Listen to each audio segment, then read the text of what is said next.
ओम शांति। आज 4 तारीख की मीठे बाबा की अव्यक्त मुरली है और ये रिवाइज कोर्स की मुरली है 31/12/94 की। तो एक्चुअली में नए साल की मुरली है और नए साल की मुरली पर बाबा शुभकामनाएं भी दे रहा है, लेकिन साथ साथ बाबा ने कहा देखो नए साल पर दुनिया वाले भी कुछ ना कुछ प्रतिज्ञा ज़रूर करते हैं, चाहे वो 1 हफ्ते के लिए करें, 1 महीने के लिए करें, लेकिन रेजोल्यूशन ज़रूर लेते हैं। फिर जितनी जिसकी दृढ़ता होती है उतना कर पाता है। तो बाबा ने भी वैसे 94 की मुरली है, लेकिन आज के रूप में अगर उसको लें तो बाबा ने कहा पूरे साल के लिए एक प्रतिज्ञा करेंगे। तो प्रतिज्ञा बताने से पहले बाबा मन पक्का करता है करेंगे कि नहीं करेंगे। और फिर बाबा ने कहा कि इस वर्ष न किसी की कमी देखो, न किसी की कमी सुनो और न किसी की कमी का वर्णन करो। अगर सिर्फ इतनी सी मेहनत करते हैं, सिर्फ इतना सा पुरुषार्थ करते हैं, तो बाबा ने कहा बहुत जल्दी संपूर्णता को गुण मूर्त बन जाएंगे। ये जो कमी देखने की कमी है, इसका बाबा ने कहा दान करो। कई बार वो त्योहार आदि भी आते हैं ना, राखी आएंगे आदि आएंगे, तो आप देखेंगे वो चिटकी डलवाएंगे कि कोई ना कोई क्या करो, विकारों का दान करो, कमी का दान करो, इसको गिफ्ट के रूप में दो। पर जो कमी देखने की कमी है, ये भी तो अपने आप में एक कमी है ना। और इसलिए छोड़नी है क्योंकि बाबा ने कहा हर आत्मा जो हम आज इससे भी मिल रहे हैं, उसका ये अंतिम जन्म है, लेकिन उस आत्मा के ऊपर कितने कितने कितने जन्मों की रिकॉर्डिंग है। और कभी कभी हम उसको समझ ही नहीं पाते कि जो उसका व्यवहार है, जो उसका संस्कार है, जो उसका स्वभाव है, उसके पीछे कई कारण हो सकते हैं जो हम समझ ही नहीं पाएंगे, उसके संस्कार को हम समझ ही नहीं पाएंगे। हमें सिर्फ ट्रस्ट करना पड़ेगा कि ये जो भी कर रहा है इसके पीछे कुछ ना कुछ कारण है। तो बाबा ने कहा उसको जज करने के बजाय दो ही ऑप्शन है, या तो हम उसको जज करें या फिर हम उसके प्रति रहम दिल बन करके शुभ भावना और शुभकामना रखें। और बहुत सुंदर बात बाबा ने कही कि भगवान के लिए भी क्या कहते हैं, उसने अपनी दृष्टि से सृष्टि बदल दी। गीत भी है अपना एक कि मिलन की लगन में मगन आज मन है, और उसमें एक बहुत सुंदर लाइन है जिसमें बाबा ने कहा कि दृष्टि से सृष्टि बदल रही है। तो जब दृष्टि से सृष्टि बदल सकती है तो दृष्टि से ब्राह्मण नहीं बदल सकता। लेकिन आपकी दृष्टि में उसके आज के संस्कार नहीं हो, आपकी दृष्टि में उसके आदि के संस्कार हो, जो उसके ओरिजिनल संस्कार है। तो हमारी दृष्टि में इतनी पावर है कि सामने वाला बदल सकता है। दृष्टि से सृष्टि बदल सकती है, प्रकृति बदल सकती है। तो बाबा ने कहा ब्राह्मण तो बदल ही सकता है ना। और वही ब्रह्मा बाबा ने किया। ब्रह्मा बाबा भी विजनरी था ना। तो विजनरी किसको कहते हैं? जिसका जो विजन है वो सिर्फ जो आज है वो नहीं देखता, लेकिन जो आने वाला है उसको देखता। तो बाबा ने कहा जिनको आप देखते हो उनका आज भले कैसा भी हो, लेकिन आज जो भी है कल तो वो क्या बनने वाले हैं? फरिश्ता सो देवता। तो उस विजन से, उस दृष्टि से उनको देखेंगे तो वो बन जाएंगे। तो बहुत सुंदर बाबा की शिक्षाओं से भरी भी मुरली है, और साथ साथ क्योंकि नया वर्ष है तो शुभकामनाओं से भरी भी है। तो आज मुरली का टाइटल है नए वर्ष को शुभ भावना गुण स्वरूप वर्ष के रूप में मनाओ। नए वर्ष को शुभ भावना गुण स्वरूप वर्ष के रूप में मनाओ। आज नवयुग रचता बाप दादा अपने नवयुग राज्य अधिकारी बच्चों को देख रहे हैं। नववर्ष को देख अपना नवयुग याद आता है ना। उनके लिए सिर्फ नया वर्ष है, और बाबा को अंदर में रहता है हमें हर समय क्या याद रहे? नवयुग, आने वाला युग। बच्चे नवयुग के आगे ये नव वर्ष कोई बड़ी बात नहीं है। जिस नवयुग में हर वस्तु, हर व्यक्ति, प्रकृति सब नया होगा। नया वर्ष जब शुरू होता है तो पुरानी वस्तु व व्यक्ति के पुराने स्वभाव, संस्कार, चाल चलन कुछ नए होते हैं, कुछ पुराना होता है। कुछ नए कर लेते हैं, कहीं ना रेजोल्यूशन लेंगे, अच्छा बस हम इस साल अब बिल्कुल भी गुस्सा नहीं करेंगे, स्मोकिंग नहीं करेंगे, कोई ना कोई थोड़ा बहुत स्वभाव संस्कार में परिवर्तन लाते हैं। कुछ नया होता है, कुछ पुराना होता है। लेकिन नवयुग में सब नया। लेकिन आपके नवयुग में पुराने का तो नाम निशान भी नहीं होगा, व्यक्ति भी नया होगा, अर्थात सतो प्रधान, और प्रकृति भी सतो प्रधान नहीं होगी। प्रकृति में भी आजकल जैसा पुरानापन नहीं होगा। तो नवयुग के मुबारक के साथ बाबा नव वर्ष की मुबारक दे रहे हैं। एक्चुअली बाबा हमारी बुद्धि को बेहद में ही रखना चाहता है, क्योंकि ये जो हद की दुनिया है, हद का परिवार है, हद के संस्कार है, ये इस समय कैसे हैं? दुख देने वाले हैं, क्योंकि सब कुछ अति में तो जाएगा ही ना। बिल्कुल, जब अगर साइकिल चेंज होनी है तो लोगों के संस्कार स्वभाव भी अति में जाएंगे, प्रकृति भी अति में जाएगी, वायुमंडल भी अति में जाएगा। और उस अति के बीच में रहना कैसे है? अचल अडोल भी रहना है, खुश भी रहना है, स्टेबल भी रहना है।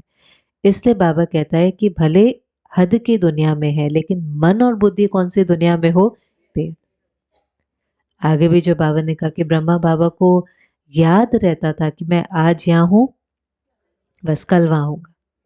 और अपना ड्रेस ऐसे लटका हुआ दिखाई देता था जैसे वो हम खूंटी पे लगा देते ना, वो दरवाजे के पीछे होती है ना खूंटी, तो जो पहनना हो कई बार उसके ऊपर टांग देते हैं। तो ऐसे ब्रह्मा बाबा कई बार कहता था मैं आज ये हूँ, कल जाकर श्री कृष्ण का ड्रेस मिल जाएगा। तो नवयुग के मुबारक के साथ साथ नववर्ष की मुबारक। आज विशेष नया वर्ष मनाने के उमंग उत्साह से खुशी खुशी से सभी पहुंच गए हैं। तो बाप दादा भी दिल से दिल की दुआओं सहित नवयुग की और नववर्ष की डबल मुबारक दे रहे हैं। आप सभी को भी डबल याद है कि सिंगल याद है? अपना नया युग नैनों के आगे बुद्धि में स्पष्ट है ना? जैसे कहेंगे कल से नया वर्ष शुरू है, ऐसे ही कहेंगे कि कल नवयुग आया कि आया। इतना स्पष्ट है। उन दिनों में शुरू में दादियां सुनाती थी, हमें ऐसा लगता था सतयुग नवयुग ऐसा है जैसे बस इस शहर से दूसरे शहर में जा रहे हैं। जैसे होता है बस इस शहर में अभी दूसरे शहर में, इतना नजदीक लगता था कि जैसे बस कल आया कि आया। पर वो उसी को हो सकता है जो हद के अंदर फंसा हुआ ना हो। जो फंसा हुआ है उसको तो सतयुग बहुत दूर लगता है, वो तो यही कहेगा बाबा कब पूरा होगा, पूरा भी होगा कि नहीं होगा। जैसे कहेंगे कि कल नया वर्ष शुरू है, ऐसे ही कहेंगे कल नवयुग आया कि आया। इतना स्पष्ट है। नशा है। अब पुरानी दुनिया का तो नशा नहीं चढ़ सकता है, तो फिर किसका नशा चढ़ाना पड़ेगा? आने वाली दुनिया का। सभी नवयुग के राज्य अधिकारी हैं। सभी राजा बनेंगे, बनेंगे। तो प्रजा बना ली है। आप सब तो राजा हो, लेकिन राज्य किस पर करेंगे? अपने ऊपर। यहाँ तो अपने ऊपर कर्मेंद्रियों पर करना है, पर वहां तो प्रजा चाहिए ना। भले वहां प्रजा पर ऑर्डर जैसी बात नहीं है, बाबा कई बार कहता है कि वहां के राजा जो है, प्रजा उसके लिए ऐसे है जैसे उसकी संतान, और प्रजा को भी ऐसे ही लगता है जैसे राजा हमारा माई बाप है, माता पिता है। फिर नवयुग होगा ही। आप सब तो राजा हो, लेकिन राज्य किस पर करेंगे? अपने ऊपर। तो बाप दादा नवयुग और नया वर्ष डबल देख रहे हैं। कल की बात है ना, वो भी कल और ये भी कल की बात है। फिर नवयुग होगा। अपने नवयुग की ड्रेस सामने दिखाई देती है। अभी कौन सी ड्रेस की बात है? फरिश्ता तो यहीं पर ही बनना है। हाँ, लेकिन ये वाली ड्रेस की बात नहीं चल रही है, कपड़ा वाला शरीर। बाबा तो शरीर को भी क्या कहता है, ये भी ड्रेस है, ये भी कॉस्ट्यूम है। तो वहां कैसा शरीर होगा? सतो प्रधान शरीर कैसा होता है? कंचन काया, माना जिसमें कोई बीमारी नहीं है। अच्छा, अब सुनो कैसी ड्रेस होगी वहां पर। बस पुरानी ड्रेस छोड़ेंगे और नई ड्रेस धारण करेंगे, तो वो ड्रेस बहुत अच्छी, चमकीली, सुंदर है ना। अभी तो देखो हर व्यक्ति में कोई ना कोई नुक्स होगा। कोई की नाक टेढ़ी होगी, किसकी आंख टेढ़ी होगी, किसके होठ ऐसे होंगे। लेकिन नवयुग में सब नंबर वन, हर कर्मेंद्रिय भी एक्यूरेट होगी। और जबकि वंडरफुल है कि वहां पर उन कर्मेंद्रियों का, देह का कोई भान ही नहीं। और यहाँ पर देह का इतना भान है कि जो ठीक नहीं होता उसको ठीक करने में लगे रहते। जबकि कोई परफेक्शन की डेफिनेशन नहीं है, हर एक को अलग अलग परफेक्ट लगता है। पर इतना यहाँ पर देभान है और इतना स्वमान की कमी है कि जरा से भी किसी ने कह दिया ना ये ठीक नहीं है, ये ठीक नहीं है, नाक ठीक नहीं है, अभी तक ठीक लगती होगी, लेकिन अब किसी ने कह दिया तो वो ठीक नहीं लगेगी। और फिर उसको ठीक करने की मेहनत करेंगे। सारी जो इस समय इंडस्ट्री है, cosmetic industry, laser industry, Botox industry, ये सब इंडस्ट्री किस पर चलती है? एक बिलीफ सिस्टम कि मैं कौन हूँ? शरीर। और अगर मैं शरीर हूँ तो मैं कैसा होना चाहिए? परफेक्ट। क्योंकि जब मैं परफेक्ट हूँगा तो लोगों से मुझे क्या मिलेगा? सम्मान मिलेगा, अप्रिसिएशन मिलेगा, एक्सेप्टेंस मिलेगा। एक्चुअली देहभान माना कितना कम स्वमान है, जो हम अपने को देह समझकर बस इसी को ही ठीक करने में लगे रहते हैं। और वहां पर देह का भान ही नहीं है, लेकिन तो भी बाबा ने कहा वहां कर्मेंद्रियां कैसी हैं? Accurate, perfect.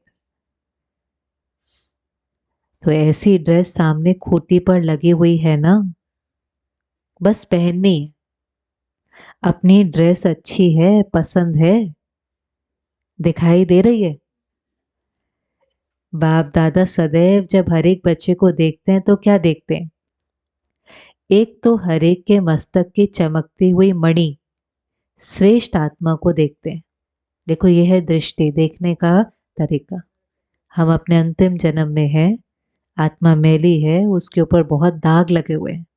पर बाबा समझा रहा है कि बाबा जब देखता है तो क्या देखता है? श्रेष्ठ आत्मा, चमकती हुई मणि। आज की नहीं देखता है, जो ओरिजिनल आदि है वो देखता है। और साथ साथ हर एक बच्चे के भाग्य की श्रेष्ठ लकीर को भी देखता है। हर एक का भाग्य कितना श्रेष्ठ है। सभी का भाग्य श्रेष्ठ है ना, कि किसका मध्यम भी है। सभी वन है, सेकंड थर्ड आने वाले हैं कि वन आने वाले हैं? अच्छा है, दुनिया वाले कहते हैं आपके मुख में गुलाब, और बाप दादा कहते हैं आपके मुख में गुलाब जामुन। पहुंच गया?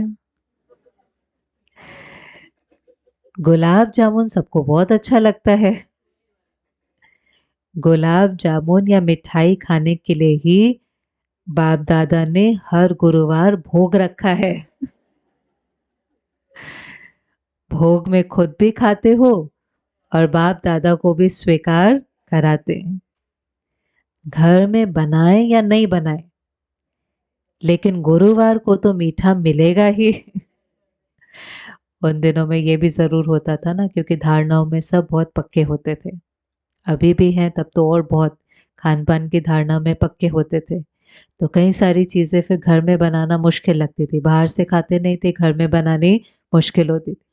तो बाबा को होता था कि कम से कम हफ्ते में एक बारी तो हर एक को कुछ ना कुछ मीठा मिले, तो किसी को भी बाहर देख करके आंख नहीं डूबे, ऐसा नहीं लगे कि भाई हमें ये चीज़ नहीं मिली। यहाँ तक कि जिस समय हमारी दादियाँ शुरू में आई थी, जो ओम निवास स्कूल बना था, ओम मंडली बनी थी, तो बाबा उस समय कभी कभी जब कलकत्ता जाता था, बाबा की दुकान वहाँ थी, तो कलकत्ते में काफ़ी मिठाइयों की दुकानें होती थी। और उसके अंदर वो बहुत सुंदर सुंदर ऐसी मिठाइयाँ बनाते थे, जैसे कोई जानवर के डिज़ाइन की, कोई फूल के डिज़ाइन की, ऐसे ऐसे। तो बाबा को ऐसा कई बार होता था कि मेरे बच्चे इससे वंचित रह जाते हैं, इतनी देखो कितनी कला है दुनिया में, कितने अच्छे से बनाते हैं। तो बाबा फिर यज्ञ में से किसी को ले जाता था जिसको ये कला होती थी बनाने करने की, और उस दुकान पर उसको बिठाता था कि तुम देखो ये बनाते कैसे हैं और सीखो। और फिर उसको वापस आके यज्ञ में कहता था कि आप ऐसे ही बना करके सब बच्चों को खिलाओ। तो अंदर देख करके देखो कितना प्यार होगा जो बाबा को आता था कि नहीं, मेरे बच्चे किसी चीज से वंचित नहीं रहने चाहिए। तो बाबा कहते फिर ये गुरुवार किस लिए बना है कि हर एक को मीठा मिलेगा। और जब कभी खुशी का उत्सव होता है तो मुख ही मीठा कराते हैं। मीठा मुख अर्थात मीठा मुखड़ा। मीठा मुख अर्थात मीठा मुखड़ा।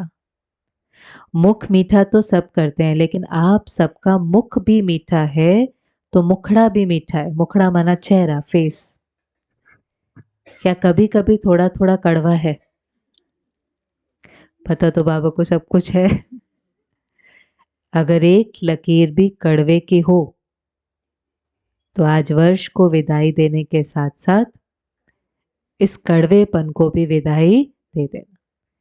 जो मन में होता है वो फेस पर थोड़ा सा आ तो जाता है ना।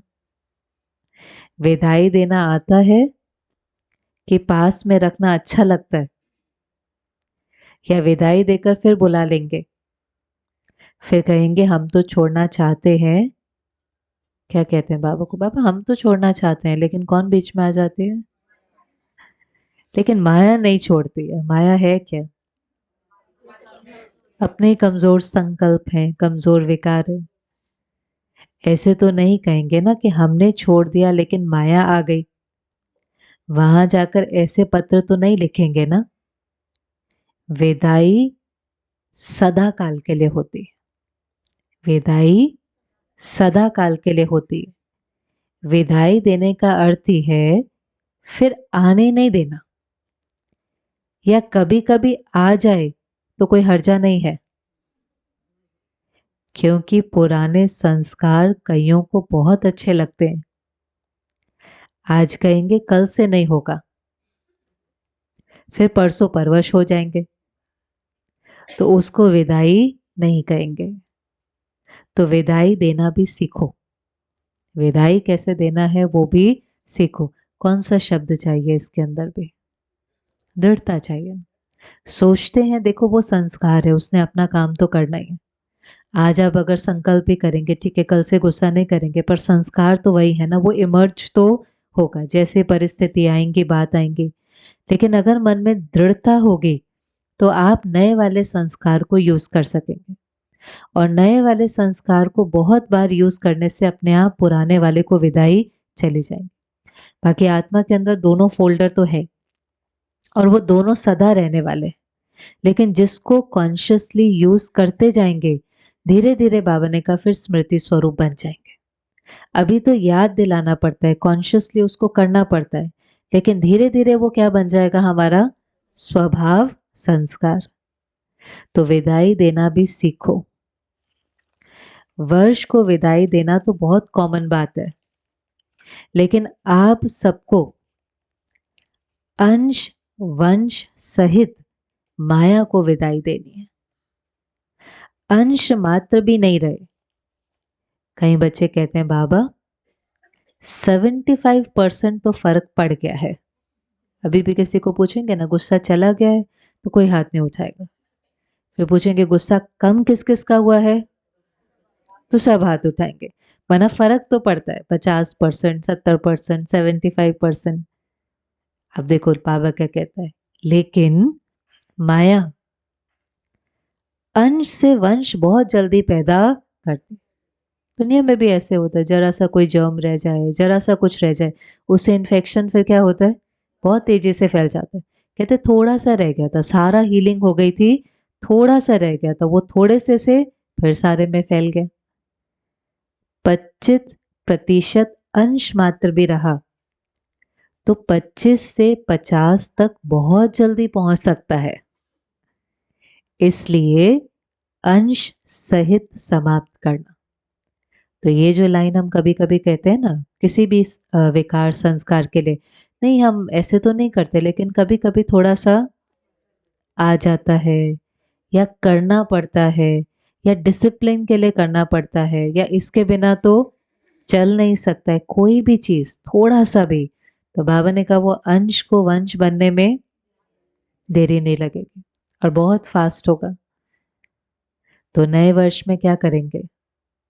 पुराने वर्ष को विदाई देने के साथ साथ माया के अंश अंश को भी विदाई दे देना। और विदाई के साथ बधाई भी देते हो ना। कल सभी एक दो को मिलेंगे तो क्या कहेंगे? नए वर्ष की आपको मुबारक हो, बधाई हो। तो विदाई दो और विदाई के साथ साथ अपने को भी और दूसरों को भी सदा फरिश्ते स्वरूप की बधाई दो। है ही फरिश्ता, ऊपर से नीचे आए, अपना कार्य किया और उड़ा। अब यह है फरिश्ता का प्रैक्टिकल स्वरूप। ऊपर से नीचे आए, अपना कार्य किया और उड़ा। इसका मतलब क्या है? कहाँ उड़ेंगे? उड़ने का मतलब क्या है? डिटैचमेंट।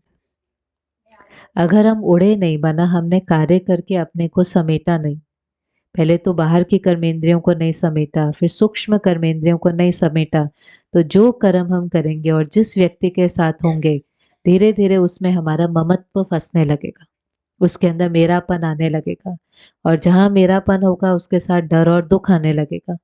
तो किया और उड़ा, चाहे वो मेरा बच्चा है, मेरा पति है, मेरा घर है, मेरा धंधा है, आया किया और बाबा ने कहा उड़ा। उससे एकदम क्या हो गए? डिटैच। फिर उसमें डर और दुख नहीं होगा। जहाँ चिंता है, जहाँ डर है, जहाँ दुख है, जिम्मेवारी बहुत अलग चीज है। जिम्मेवारी फर्ज तो हर एक को अपने पूरे करने ही पड़ेंगे, चाहे वो परिवार के हैं, चाहे वो धंधे के हैं, लेकिन उसके अंदर फंसना नहीं है। दुख का कारण है फंसना, अटैचमेंट।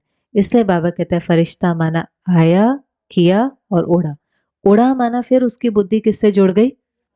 बाबा से, ज्ञान से, योग से, नवयुग से, आने वाले दुनिया से, अपनी नई ड्रेस से। जैसे अगर आपको कितना भी कोई दुख हो या कुछ हो, अभी पता चले एक हफ्ते बाद कहीं घूमने जाना है, 15 दिन बाद मधुबन जाना है, तो सब कुछ करते हुए भी मन बुद्धि क्या होती है? वहां चली जाती है, चली जाती है। नशा भी चढ़ता है, अंदर में थोड़ी सी खुशी की लहर भी आती। ऐसे यहाँ पर सब कुछ होते हुए भी बाबा ने कहा बार बार मन बुद्धि से या तो परम धाम या आने वाली दुनिया। बहुत बाबा ये पक्का कराता था। पहले तो ये स्लोगन लगे होते थे, एक आंख में शांति धाम, दूसरी आंख में सुख धाम। आंख यहां नहीं डूबे, एक आंख में शांति धाम, दूसरी आंख में सुख धाम। फरिश्ते यही करते हैं, उड़ती कला की निशानी पंख दिखाए। कोई आर्टिफिशियल पंख नहीं है, लेकिन ये फरिश्तों के जो पंख दिखाते हैं ना, उसका अर्थ है फरिश्ता, अर्थात उड़ती कला वाले। तो फरिश्ते स्वरूप के बधाई स्वयं को भी दो और दूसरे को भी दो। सदा फरिश्ते स्वरूप के स्मृति में भी रहो और दूसरे को भी उसी स्वरूप से देखो। फलानी है, फलाना है नहीं, कौन है? फरिश्ता। ये फरिश्ता संदेश देने के निमित्त है, समझा? तो सभी को फरिश्ते स्वरूप की मुबारक दो, चाहे कोई कैसा भी हो, लेकिन दृष्टि से सृष्टि बदल सकती है। अब इस लाइन को अंडरलाइन करना है, दृष्टि से सृष्टि बदल सकती है।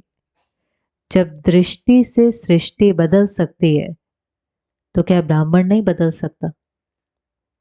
अभी अभी करके देखें इसको। किसी के प्रति भी अगर आपकी दृष्टि में उसकी कमियां ही दिखाई देती है ना, और दृष्टि क्या है? दृष्टि माना देखने का तरीका। और वो आंखें क्या देखती हैं? आज की जो भूले हैं, आज की जो कमियां हैं, आज के जो संस्कार है, वो ही देखती है। चिंतन भी उसी का करती है, वृत्ति भी वैसी बन जाती है। जैसी वृत्ति होगी वैसा उसको क्या जाएगा? वाइब्रेशन। जैसा वाइब्रेशन होगा वैसा क्या बनता जाएगा? वायुमंडल। और ऐसी दृष्टि, वृत्ति, वाइब्रेशन वायुमंडल में हम कहेंगे अब ये बदल जाए और ये क्या बन जाए? फरिश्ता बन जाए। कैसे हो सकता है? तो बाबा ने कहा जब दृष्टि से सृष्टि बदल सकती है, तो क्या ब्राह्मण नहीं बदल सकता? आपकी दृष्टि स्मृति हर आत्मा को बदल देगी। आपकी दृष्टि और स्मृति हर आत्मा को बदल देंगे। इसलिए कितनी ब्राह्मण आत्माएं हैं जिनका जन्म ही किससे हुआ है? दृष्टि से। बहुत ऐसी विशिष्ट आत्माएं भी हैं जो आई, जैसे कई बार किसी को प्रोग्राम होता है तो बुला लेते हैं ना, देश विदेश में भी, आज राखी का त्योहार है, कुछ है, आप आओ। बहुत सुंदर कईयों के अनुभव हैं कि हमने पूरा सुना, हमें कुछ खास टच नहीं हुआ, लेकिन प्रोग्राम के बाद जैसे दादियां मिलती थी, जानकी दादी, प्रकाश मनी दादी, कि आगे से टोली और दृष्टि लेते हुए जाओ, और पूरे प्रोग्राम में जो टच नहीं हुआ वो उस एक सेकंड की दृष्टि में उनको कुछ ऐसा करंट जैसा महसूस होता था। क्योंकि पहली बार कभी कभी मैंने फर्स्ट टाइम ऐसा होता था कि किसी ने उनके आदि अनादि स्वरूप को देखा है। नहीं तो कोई उनके लेबल को, प्रोफाइल को, पोजीशन को, मेल फीमेल को, उसी से उनको देखता है ना। लेकिन पहली बार ऐसा होता था किसी ने उनके किसको देखा है? आत्मा, जो वो है, ओरिजिनल प्योर, उसको देखा है। तो एकदम अपनेपन के महसूस आती थी। किसी को ऐसा महसूस होता था देह का बांध छूट गया, बिल्कुल जैसे करंट आई हो, लाइट आई हो, और एकदम जन्म हो जाता था। मन जन्म होना, मन उनको लगता था नहीं कुछ तो है, मुझे इसको और एक्सप्लोर करना है, मुझे वापस आना है, मुझे कोर्स करके देखना है। तो बाबा ने जो हमें ये दृष्टि का जो एक, एक्चुअली तो जादू की तरह है, दृष्टि से सृष्टि बदल जाती है, दृष्टि से आत्मा, सामने वाला ब्राह्मण बदल जाएगा। एक्चुअली हमें अपने को बदलने से ज्यादा फिक्र किसकी रहती है? हमारे दुख का कारण ही क्या होता है? हर एक का फलाना, कोई कोई कोई कोई। हम कोशिश करते हैं ये बदल जाए, हम तो बिल्कुल ठीक ही हैं। तो आज बाबा विधि बता रहे हैं। बाप दादा को कभी कभी बच्चों पर बहुत हंसी आती है। आप लोगों को अपने ऊपर आती है? एक तरफ कहते हैं हम विश्व परिवर्तक है, हम विश्व कल्याणकारी हैं, और फिर विश्व परिवर्तक आकर कहता है कि ये मेरे से बदली नहीं होता। अपने प्रति भी कभी रू रिहान में कहते हैं, चाहते हैं कि ये नहीं करे, लेकिन फिर कर लेते हैं। तो विश्व परिवर्तक और स्वयं के लिए ही कहे कि मैं चाहता तो नहीं हूं लेकिन कर नहीं पाता हूं, तो उसका टाइटल क्या होना चाहिए? उसको विश्व परिवर्तक कहना चाहिए या कमजोर कहना चाहिए? गीत सुनाते हैं ना, क्या करें, कैसे करें, पता नहीं कब होगा, ये वाला गीत बाप दादा बहुत सुनते हैं। जब विश्व परिवर्तक हैं, विश्व कल्याणकारी हैं, तो क्या कोई आत्मा को नहीं बदल सकते? स्वयं को नहीं बदल सकते? अगर स्व परिवर्तक भी नहीं तो विश्व परिवर्तक कैसे होंगे? बाप दादा कहते हैं इस वर्ष की विशेष दृढ़ प्रतिज्ञा स्वयं से करो। प्रतिज्ञा का अर्थ ही है, प्रतिज्ञा किसको कहेंगे? प्राण चले जाएं लेकिन वचन नहीं जाए। प्रतिज्ञा माना जो कहते हैं ना, किसी भी हालत में जो हमने, वो पहले तो बहुत होता था ना, हमने जबान दी है, हमने कह दिया है, अब कुछ भी हो जाए उससे टलेंगे नहीं। आज क्या होता है?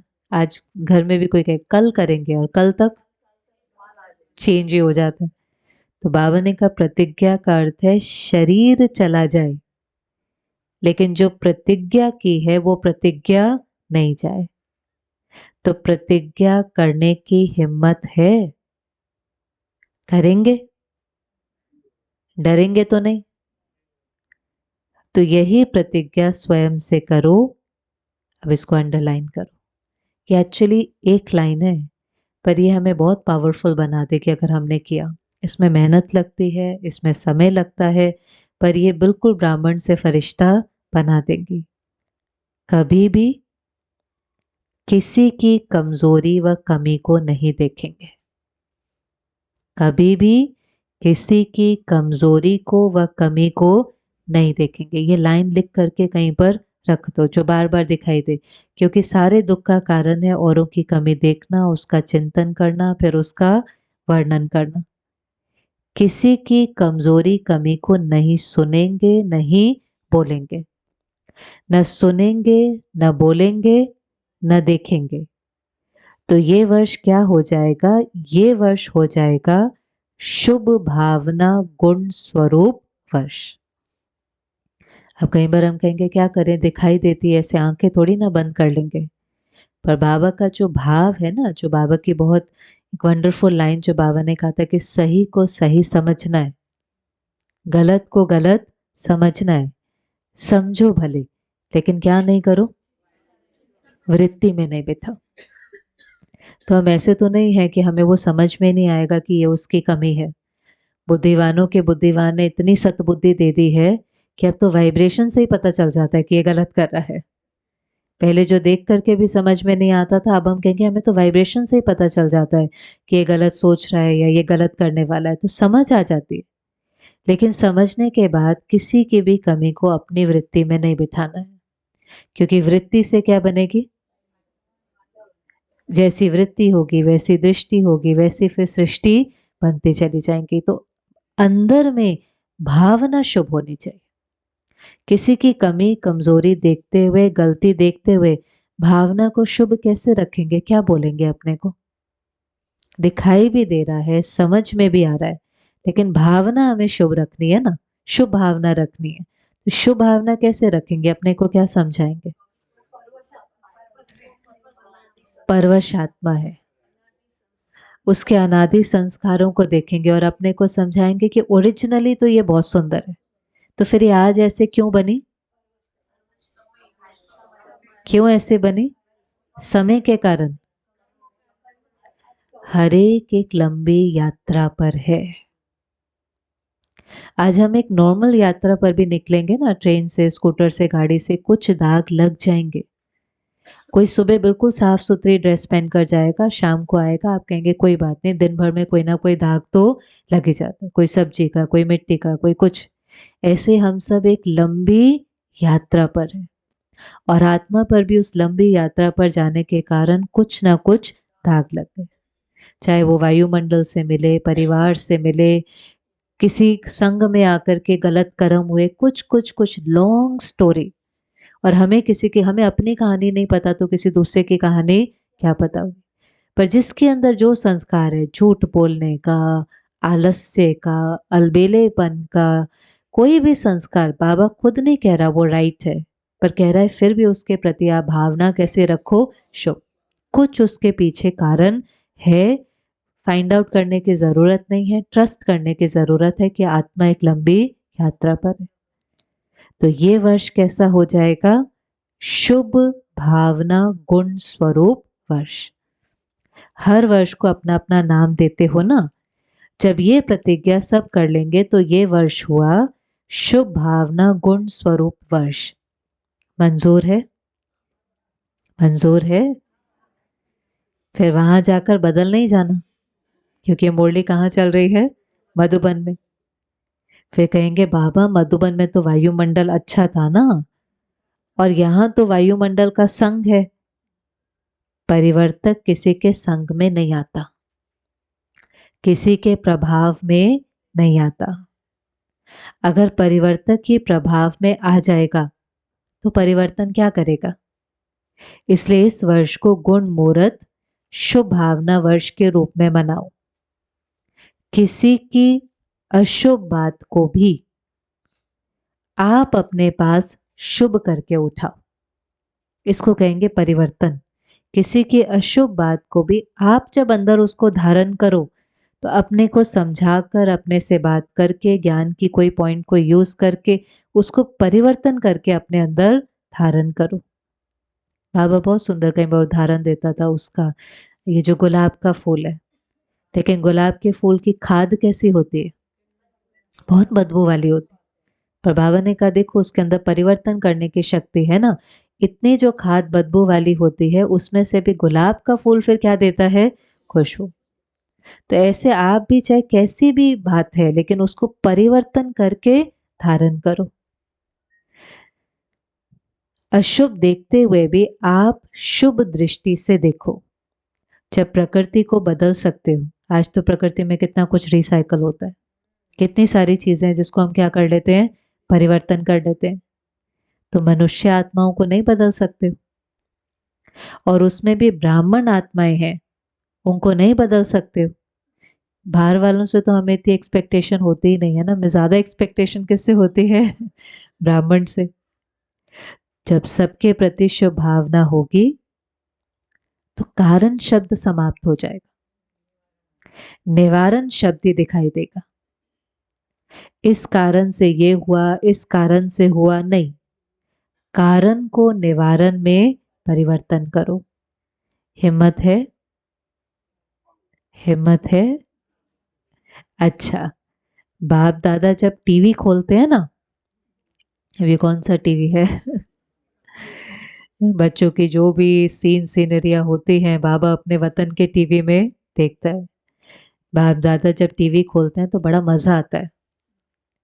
ये कलयुगी टीवी नहीं देखते हैं, ब्राह्मणों की टीवी देखते हैं।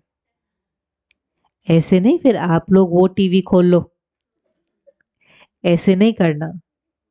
तो जब बच्चों का खेल देखते हैं तो बहुत मजा आता है। मिकी माउस का खेल तो करते हो ना? थोड़े टाइम के लिए कोई शेर बन जाता है, कोई कुत्ता बन जाता है। जिस समय क्रोध करते हो तो उस समय क्या है?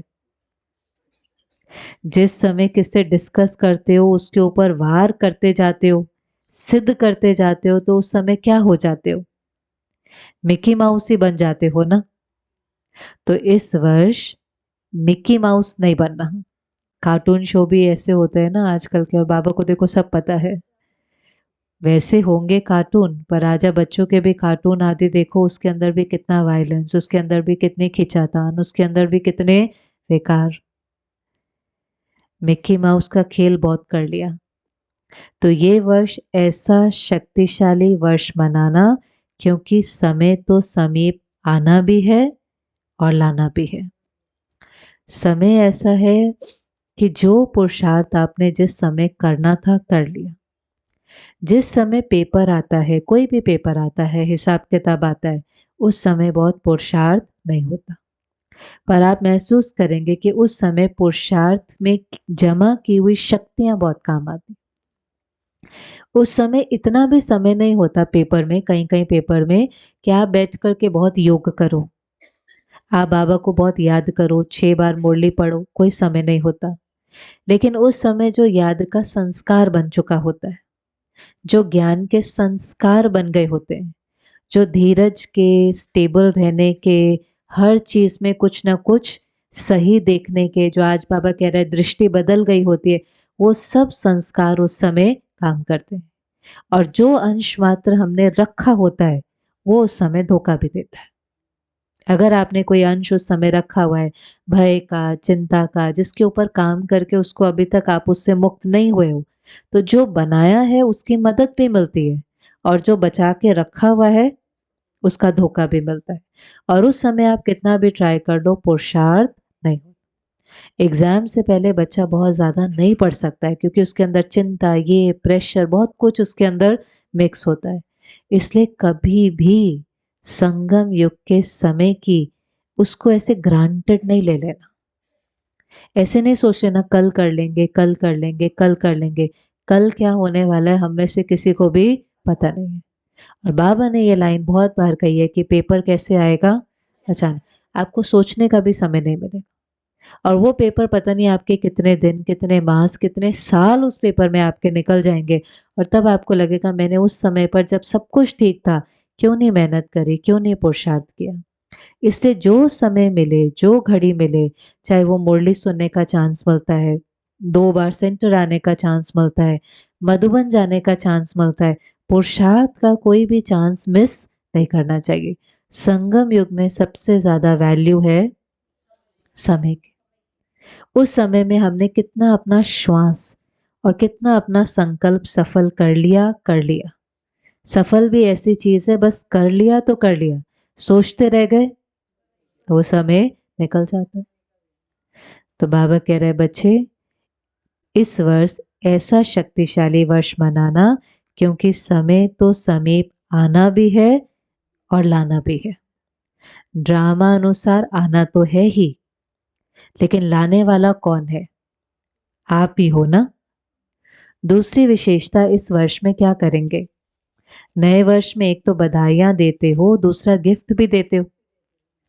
तो इस नए वर्ष में सदैव हर एक को जो भी जब भी संबंध संपर्क में आए, चाहे ब्राह्मण परिवार चाहे और आत्माएं हो, उन सबको एक तो मधुर बोल की गिफ्ट दो, स्नेह के बोल की सौगात दो, और दूसरा सदैव कोई ना कोई गुण की शक्ति की सौगात दो। हर समय जो सेवा होती है वो बोल करके नहीं होती। कभी कभी जो सेवा होती है वो किससे होती है? गुण और शक्ति से। और गुण और शक्ति आप बोल करके नहीं दे सकते, वो वाइब्रेशन के रूप में सामने वाले तक पहुंच जाता है। कभी धीरज है, कभी पेशेंस है, कभी प्यार है, वो वाइब्रेशन उसको पहुंचता है। समझो कोई थोड़ा सा इस समय अग्रेसिव हो रहा है, एजिटेटेड हो रहा है, चिड़चिड़ापन है, आप बैठकर सुन रहे हैं, आपकी भावना उसके प्रति शुभ है, आपने उस समय कौन सी शक्ति का सहयोग दिया? सहन शक्ति का, समाने की शक्ति। आप उस समय बहुत ज्ञान सुनाएंगे ना, आप महसूस करेंगे हम ऐसे समय पर आकर खड़े हैं, लोगों को बहुत ज्ञान नहीं चाहिए, उनको कोई सुनने वाला चाहिए। ऐसा है कि नहीं है? कोई उनको क्या करे, 5, 10, 15 मिनट क्या करे, सुने और बस एक लाइन कह दे, नहीं नहीं सब कुछ क्या हो जाएगा, ठीक हो जाएगा, होना ही है, सब ठीक हो जाएगा, बस इतने में उसको राहत मिल जाती। उसने जो अपना व्यर्थ क्रिएट किया है वो कहीं पर रिलीज करना है, और रिलीज करने वाला अगर अपसेट ना हो, सहन कर ले, समा ले, दो मधुर शब्द बोल दे, उसकी जो है वो हीलिंग हो जाती है। अभी सेवा का स्वरूप भी धीरे धीरे बदलता जा रहा है। ब्राह्मण सुनना चाहते हैं, बाहर वाले बहुत ज्यादा सुनना नहीं चाहते। ये सौगात सेकंड में भी दे सकते हो, ऐसे नहीं कह सकते हो कि टाइम ही नहीं मिला, न लेने वाले को टाइम था न देने वाले को टाइम था। लेकिन अगर अपनी श्रेष्ठ भावना, श्रेष्ठ कामना की वृत्ति है, तो सेकंड के संकल्प से, दृष्टि से, अपने दिल की मुस्कुराहट से, देखो मुस्कुराहट भी कौन सी है? दिल, भावना बहुत शुभ है। दिल की मुस्कुराहट क्या है? मेरी फीलिंग्स उस आत्मा के लिए प्योर है, लविंग है, कंपैशनेट है। किसी को बहुत कुछ दे सकते हो, जो भी आए उसको गिफ्ट देनी है, खाली हाथ कोई नहीं जाए। तो इतनी गिफ्ट आपके पास है कि 2 दिन देंगे फिर खत्म हो जाएंगे? सभी का स्टॉक भरपूर है कि कोई का स्टॉक थोड़ा सा कम हो गया है? जिसके पास कम हो वो हाथ उठा लो, भर देंगे। जिसके पास कमी हो वो चिटके लिखकर जानकी दादी को दे देना, वो आपको क्लास करा देगी। कमी रहनी नहीं चाहिए। दाता के बच्चे और कमी हो तो अच्छा नहीं है, इसलिए भरपूर होकर जाना, कमी को लेकर नहीं जाना। वर्ष के साथ कमियों को भी विदाई देकर जाना। ऐसे नहीं कि सिर्फ कल का दिन ही गिफ्ट देना है, सारा वर्ष सबको गिफ्ट बांटते जाओ। बिना गिफ्ट के कोई नहीं जाए तो कितना अच्छा लगेगा। अगर कोई आता है तो उसको छोटी सी प्यार सी गिफ्ट दे दो तो कितना खुश हो जाता है। चीज को नहीं देखते हैं, लेकिन गिफ्ट अर्थात स्नेह के स्वरूप को देखते हैं। अब ये भी अंडरलाइन करना, वैल्यू गिफ्ट की नहीं होती है, वैल्यू किसकी होती है? भावना की। हम सबको पता है कि कभी कभी हमने किसी के लिए गिफ्ट खरीदा होगा, छोटा सा ही होगा लेकिन बहुत ढूंढा होगा, प्यार से खरीदा होगा, प्यार से पैक कराया होगा, उसको जो गिफ्ट मिला होगा बहुत खुशी हुई होगी, क्योंकि हमारा संकल्प, हमारी मेहनत, वो भावना उस तक पहुंचती है हर कदम पर। और कभी कभी हमने किसी को बहुत महंगा गिफ्ट दिया होगा, लेकिन देने के लिए दिया होगा। जो कई बार त्योहार पर कहते हैं ना, नहीं इसको तो दे दो, कांटेक्ट बना के रखना चाहिए, रिश्ते बना कर रखने चाहिए, कभी ना कभी ये कांटेक्ट क्या होगा, काम आ जाएगा, इसको तो दिवाली भेजते रहो। अब उसके पीछे भावना में कोई स्नेह स्वरूप नहीं है, उसके पीछे भावना में क्या है? स्वार्थ। ऐसा थोड़ी ना वो उसको पहुंचता नहीं है, स्वार्थ तो पहले पहुंचता है। तो बाबा कहते बच्चे, गिफ्ट अर्थात स्नेह के स्वरूप को देखते हैं। गिफ्ट से कोई माला माल नहीं हो जाते, लेकिन स्नेह से माला माल हो जाते हैं। तो स्नेह देना है और स्नेह लेना है। अगर कोई आपको स्नेह नहीं भी दे तो क्या करो? आप उनसे ले लो, देना तो है ही, लेकिन अगर कोई स्नेह न दे तो भी क्या करो? आप उनसे ले लो। लेना आएगा कि शर्म करेंगे कैसे ले? इस लेने में कोई हर्जा नहीं है। अब देखो कैसे लेना है। वो आप पर क्रोध करे, आप स्नेह के रूप में ले लेना। और कर लेते हैं। देखो कई बच्चे बहुत होशियार होते हैं, उनके माता पिता गुस्सा भी करेंगे ना, तो थोड़े समय के बाद कहेंगे कोई बात नहीं ना, वो कहते तो किस लिए है, हमारे भले के लिए कहते हैं, हमारे अच्छे के लिए कहते हैं। तो एक्चुअली किया सामने वाले ने क्रोध, लेकिन आत्मा शक्तिशाली थी तो उसने क्रोध को भी परिवर्तन करके किस रूप में ले लिया, शुभ भावना के रूप में, कि नहीं उनकी इंटेंशंस तो प्योर है, वो जो कहते हैं मेरे भले के लिए कहते हैं, मैं उनकी कोई पुरानी बातें पकड़ के रखने वाला नहीं हूं। तो ये वर्ष सदा स्नेह देना और स्नेह लेना। आप विश्व परिवर्तक हो ना, तो विश्व परिवर्तक किसी के नेगेटिव को पॉजिटिव में नहीं बदल सकता। वो दे या ना दे, आप ले लो, कुछ तो देगा ना। नेगेटिव दे या पॉजिटिव दे, कुछ तो देगा ना। लेकिन हे विश्व परिवर्तक, आप नेगेटिव को भी पॉजिटिव में परिवर्तन कर लेना। समझा इस वर्ष क्या करना है? बहुत सारे काम हो गए ना। अच्छा, डबल विदेशी क्या करेंगे? गिफ्ट देंगे? दाता बन गए हो? वाह, दातापन की सभी को मुबारक हो। बाप दादा रोज बच्चों की एक बात देखते हैं। कौन सी? कि ये मैं और मेरा, ये बहुत परेशान कर देता है। कभी मेरा आ जाता है और कभी मैं आ जाता। तो मैं माना ईगो और मेरा माना अटैचमेंट, और ये दोनों ही रूट कॉज हैं सफरिंग के। ईगो और अटैचमेंट क्या है? यही तो हमारे सारे दुख का कारण है। तो जब वर्ष परिवर्तन हो रहा है तो उस मैं और मेरे को भी परिवर्तन कर लो। शब्द भले मैं बोलूं, लेकिन मैं कौन? ओरिजिनल में मैं किसको कहते हैं? शरीर को या आत्मा को? मैं आत्मा हूं, तो जब भी मैं शब्द यूज करते हो, क्योंकि मैं शब्द का ओरिजिनल स्वरूप, ओरिजिनल अर्थ स्मृति में रखो। और सारे दिन में कितनी बार मैं शब्द यूज करते हो, और करना भी पड़ता है। अब आज बाबा भी स्वीकार कर रहे हैं कि ये मैं और मेरा शब्द है जो हर घंटे में ही यूज हो जाता है। कितनी बार कहेंगे ना, मैंने ऐसा कहा, मैंने ऐसा सोचा, मैं तो बहुत आता है। पर बाबा ने कहा अगर उस मैं को आप अगर उसके स्मृति में परिवर्तन कर दो, तो बहुत सुंदर लाइन बाबा ने कही कि वो शब्द जो गिराने के निमित्त है, वही शब्द उड़ाने के निमित्त बन जाएगा। वही और मैं मेरापन जो गिराने के निमित्त है, वही आपको उड़ती कला में ले जाएगा। मैं के आगे क्या लगा दो? आत्मा। और मेरे के आगे, उसके बाद सारा मेरा करो, लेकिन सबसे पहले कौन? मेरा बाबा। मैं शब्द यूज करते हो, करना ही पड़ता है। मेरा भी कई बार यूज करते हो और मैं भी कई बार यूज करते हो।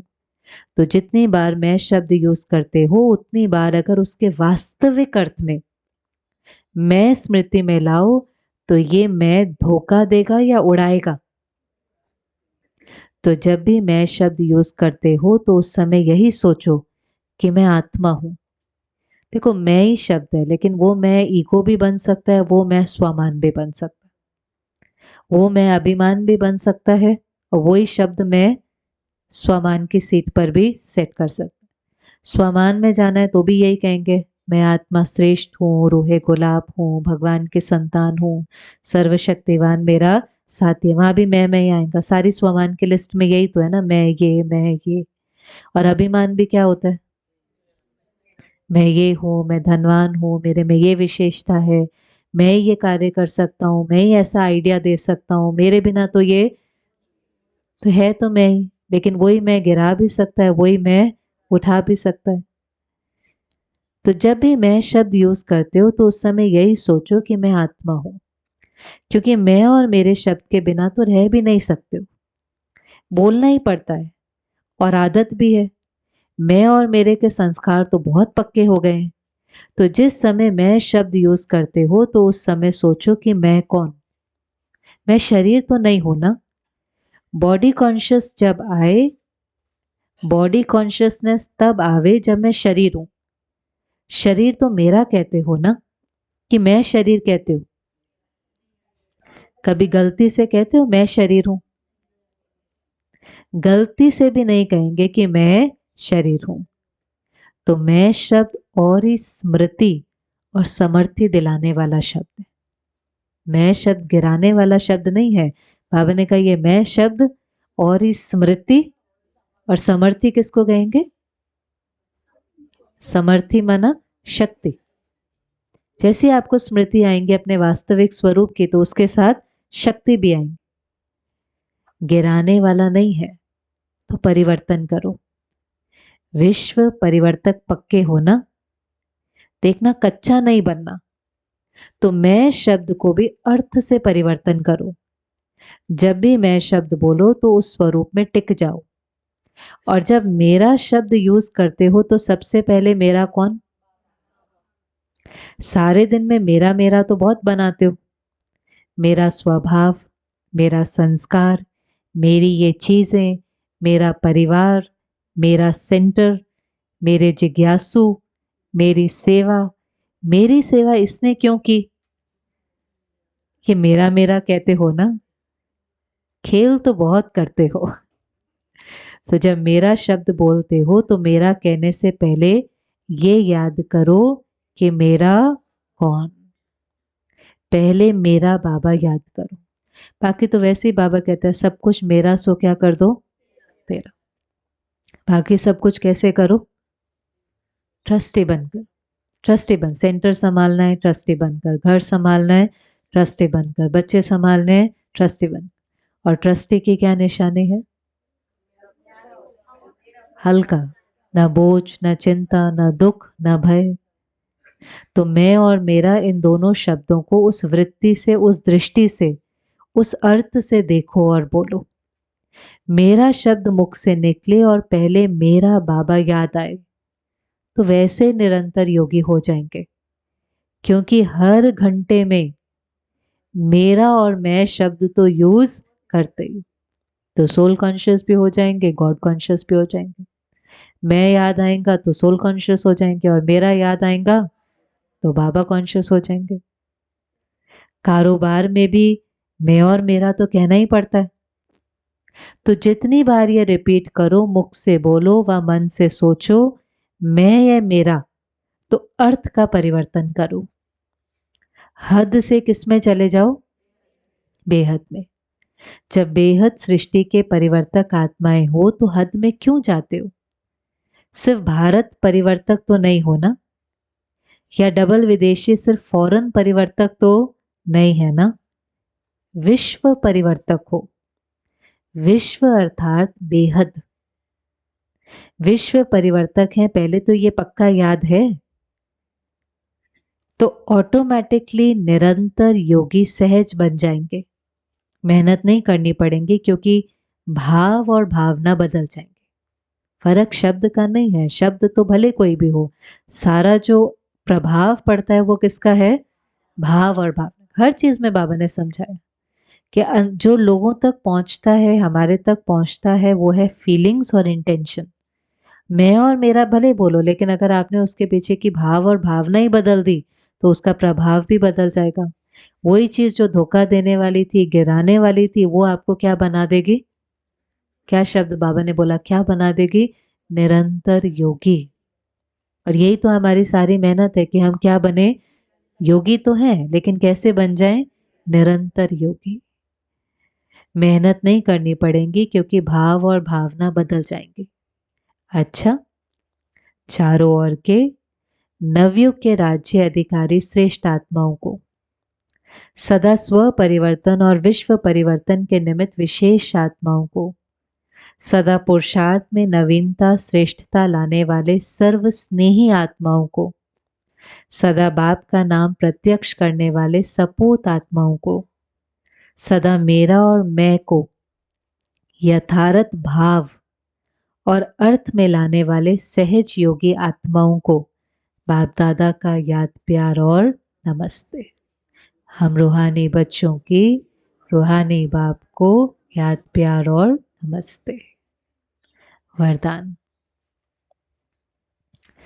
आगे पीछे सोच समझकर हर कार्य करने वाले ज्ञानी तू आत्मा त्रिकालदर्शी भव। आगे पीछे सोच समझकर हर कार्य करने वाले ज्ञानी तो आत्मा त्रिकालदर्शी भव। जो बच्चे त्रिकालदर्शी अर्थात तीनों कालों का ज्ञान बुद्धि में रख, पास्ट प्रेजेंट और फ्यूचर, तीनों कालों का ज्ञान बुद्धि में रख, आगे पीछे सोच समझ कर कर्म करते हैं, उन्हें हर कर्म में सफलता मिलती है। बाबा ने कई बोलियां इस पर चलाई है ना, जो कहीं कहते बस आज का देख लें, कल जो होगा देखा जाएगा, पर कल बनता किससे? भविष्य है क्या? वर्तमान की परछाई। तो जो वर्तमान की परछाई और आज हम क्या जो करना है कर लें, कल जो होगा देखा जाएगा नहीं, उसको त्रिकालदर्शी नहीं कहेंगे। आगे पीछे सोच समझ कर कर्म करते हैं, उन्हें हर कर्म में सफलता मिलती है। ऐसे नहीं बहुत बिजी था इसलिए जो काम सामने आया वह करना शुरू कर दिया, नहीं। कोई भी कर्म करने के पहले ये आदत पड़ जाए, पहले तीनों कालों को सोचना है।